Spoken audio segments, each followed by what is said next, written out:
আসসালামু আলাইকুম ওয়া রাহমাতুল্লাহ। সম্মানিত সাংবাদিক বন্ধুগণ, আজকে সারা জাতির সাথে আমরাও দুঃখ ভারাক্রান্ত। আমরা সবাই জানি 24-এর গণবিপ্লবে যারা সম্মুখ সারিতে থেকেই নেতৃত্ব দিয়েছেন, তাদের একজন আপনজন ছিলেন শহীদ শরীফ ওসমান সাজু। হাদি আজকে দুনিয়া থেকে চলে গেছে। তার যাওয়াটা এইভাবে কেউ ধারণা করেন। এই মোবাইলটা কার? আপনাকে কি কথা বলা দিব শুনেন না? কারণ হাদিরা বাংলাদেশের পক্ষে কথা বলত, বাংলাদেশের স্বাধীনতা এবং সার্বভৌমত্বের পক্ষে। হাদিরা আপন সংস্কৃতির কথা বলত। হাদিদের উচ্চারণ ছিল অপসংস্কৃতির বিরুদ্ধে। হাদিরা কোটি তরুণের প্রাণে গ্রহের আগুন জ্বালিয়ে দিয়েছিল। এই দেশ, এই জাতি আমাদের দেশ এবং জাতির পাহারাদারি আমাদেরকেই করতে হবে। কোনো কালো চিলকে আমাদের ভাইকে আর ছু মারার সুযোগ আমরা দেব। এটাই ছিল তাদের অঙ্গীকার। তারা বলেছিল জীবন দিব, তবুও 24 দিব। এটা কেন বলেছিল আমরা সবাই বুঝি। এটাই তাদের উপর। তারা কারো দিকে অন্যায়ের হাত বাড়ায়নি, কারো প্রতিশোধ করেনি।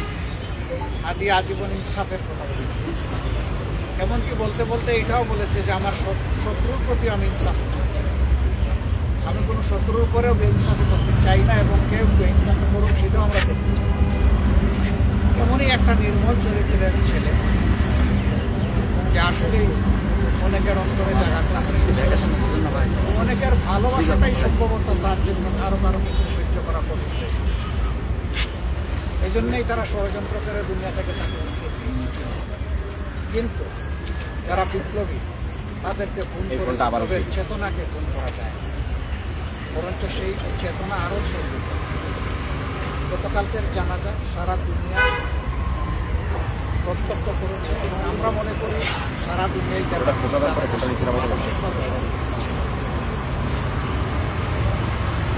আমরা শপথ নিতে চাই।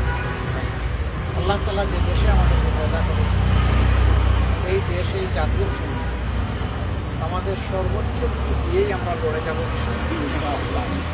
এবং আমরা আশাবাদী এই জাতি ইনশাআল্লাহ সব ধরনের ফেসিবাদের কবল থেকে মুক্ত হবে, সব ধরনের অন্যায় অবিচার থেকে মুক্ত হবে, বৈষম্য থেকে মুক্ত হবে, দুর্নীতির করাল গ্রাস থেকে মুক্তি পাবে।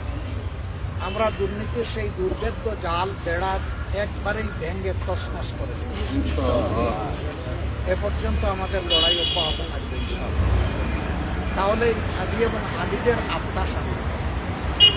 এই 24-এ যারা জীবন দিয়েছে, যারা লড়াই করে দুনিয়া থেকে বিদায় দিচ্ছে, আল্লাহ তাআলা তাদের সমুদ্র হাদি সহ শহীদ হিসেবে, যারা আহত পঙ্গু হয়ে বেঁচে আছেন, আল্লাহ তাআলা জীবন্ত এই শহীদদেরকে তার কাজ বিগ্রহ থেকে সাহায্য করবে এবং এই জাতিকে তাদের থেকে প্রেরণা নিয়ে নিজেদের কর্তব্য আদায়ের তৌফিক দান করবেন।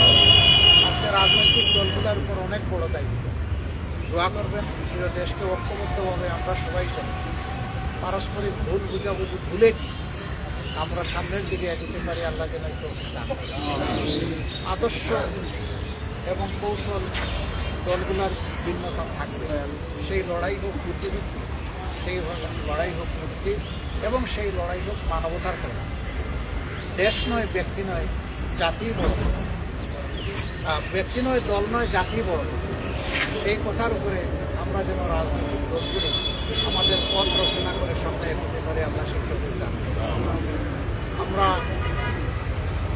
বেদনাদায়ক এই হত্যাকাণ্ডে তার মা সহ পরিবারের সদস্যবৃন্দ, তার সংগঠনের সহকর্মীবৃন্দ এবং তাকে যারা ভালোবাসেন, যারা আঘাত করেছে, আমরা তাদের সকলের প্রতি সমবেদনা জ্ঞাপন করছি। আল্লাহ তাআলা তাদেরকে শান্তি দিন, সবর দিন, ধৈর্য ধারণ করার তৌফিক দান করেন। গতকালের জানাজায় বারবার উচ্চারিত হয়েছে খুনিদেরকে আমরা গ্রেপ্তার হয়েছে শাস্তি পাচ্ছি এটা আমরা দেখতে চাই। সরকার এ পর্যন্ত যা করেছেন তাতে জনগণ মোটেই সন্তুষ্ট নয়। জনগণের দাবি আশা করি প্রধান উপদেষ্টা যে সকল সেখানে উপস্থিত ছিলেন তারা জনগণের পাল বুঝতে পেরেছেন। জনগণের পার্শ্বের প্রতি সম্মান দেখতে অতি দ্রুত সমস্ত সন্দেহ সংশয়ের বাইরে এসে খুনিদেরকে গ্রেপ্তার করতে হবে এবং আইনের আওতায় আনতে হবে। যদি এই খুনিরা পার পেয়ে যায় তাহলে আপনার আমার কারো এখানে নিরাপদ পাওয়া যাবে না। আমরা খুনিরা খুন করবে তাই বলে আমরা আমাদের দায়িত্ব পালনে অবহেলা করবো না, তা হবে। ওই খুনিদেরকে আমরা পরোয়া করি। আমরা বিশ্বাস করি যিনি আসমান জমিনের মালিক তিনি আমাদের জীবনেরও মালিক, যিনি আসমান জমিনের মালিক তিনি আমাদের নিরাপত্তারও মালিক। সুতরাং আমাদের জীবন আমাদের নিরাপত্তা মহান আল্লাহর হাতে তুলে দেন। আল্লাহ দিন দেশ জাতির জন্য যেভাবে আমাদের জীবন পছন্দ করেন আল্লাহ যেন সেইভাবেই আমাদের থেকে আমাদের জীবনগুলা করে। আপনারা দোয়া করবেন। সবাইকে ধন্যবাদ। অনেক দূরে আপনারা কষ্ট করে এখানে এসেছেন। আল্লাহ আপনাদেরকেও আমাদেরকে সবাইকে একত্রিত হয়ে জাতির জন্য কল্যাণের পক্ষে ইনসাফ এবং ন্যায়ের পক্ষে এই দেশকে সব ধরনের ফেসিবাদ মুক্ত করার লক্ষ্যে একসাথে লড়াই করার তৌফিক দান করুন। আমিন। আসসালামু আলাইকুম ওয়া রাহমাতুল্লাহি ওয়া বারাকাতুহু। ওকে ওকে হয়ে গেছে, বুঝে গেছে। কারো মধ্যে বা গতকাল জানাজার খবর দেখেছি আমরা অনেকেই সংশয় প্রকাশ করেছেন কারো কারো মধ্যে।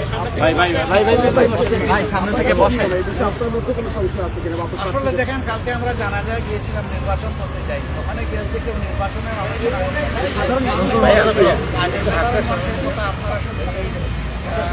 স্বাভাবিক কারো কারো কার্যকলাপে এরকম যদি কিছু হয় আমরা আপনাদেরকে বলতে চাই যে এই নির্বাচন ফেব্রুয়ারিতেই সেই ব্যাপারে আমরা দৃঢ় আশাবাদী এবং এই লক্ষ্যে আমাদের পক্ষ থেকে সম্মত সকল ধরনের সহযোগিতা আমরা করে দেবো। আমরা আশা করি যে এই নির্বাচন ফেব্রুয়ারিতেই হবে ইনশাআল্লাহ। তবে নির্বাচনটা যেন সুষ্ঠু হয়, মানুষের কাছে গ্রহণযোগ্য হয়, জনমতের প্রতিফলন ঘটে এবং এখানে যেন অন্য কিছু কেউ চিন্তা না করে। আমি যখন যুক্তরাজ্য সফরে গিয়েছিলাম সেখানে কোনো বাংলাদেশের রাজনীতি নিয়ে বাংলাদেশের রাজনীতি নিয়ে কোনো বৈঠক বা কোনো আলোচনা? অবশ্যই যুক্তরাষ্ট্রের মন্ত্রীর সাথে আলোচনা হয়েছে, যুক্তরাজ্যের মন্ত্রীর সাথে আলোচনা হয়েছে। তারা তো এগুলো আলোচনা করবেই, কারণ আজকে আমরা একটা গ্লোবাল ভিলেজের সিটিজেন। গ্লোবাল সিটিজেন হিসেবে প্রত্যেকের খবর রাখবে, বন্ধু রাষ্ট্রগুলো আমাদের খবর রাখবে, আমরা তাদের খবর নেব, এটাই তো সহজ। কিন্তু ভারপ্রাপ্ত চেয়ারম্যানের সাথে সেখানে কোনো আলোচনা বা কোনো এই ৭১